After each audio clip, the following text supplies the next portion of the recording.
श्री स्वामी चरित्र सारामृताचे नित्य सेवा नेमकी का करावी व त्याचे नेमके फायदे काय आहेत? तर रोज 3 अध्याय श्री स्वामी चरित्र सारामृत व 11 माळी श्री स्वामी समर्थ महाराजांचा जप सर्वांनी ही सेवा दररोज करावी. नित्य सेवा आहे ही स्वामींची, ही सर्वांनी रोज करावी. ही सेवा केल्याने स्वामी समर्थ महाराज सदैव आपल्या पाठीशी उभे राहतात आणि आपल्यावर येणारे सर्व संकटे ही टळतात. ही सेवा आपले संरक्षण करत असते.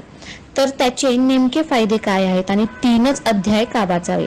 तर पहिला अध्याय भूतकाळात घडलेल्या चुका व इतर कार्य सुधारण्यासाठी, दुसरा अध्याय वर्तमानात सर्व काही चांगले होण्यासाठी व तिसरा अध्याय भविष्यात आपल्या हातून सर्व काही चांगले व्हावे आणि आपलं भविष्य उज्ज्वल व्हावं यासाठी रोज 3 अध्याय वाचावे. त्याचबरोबर 11 माळी जप सुद्धा रोज करावा.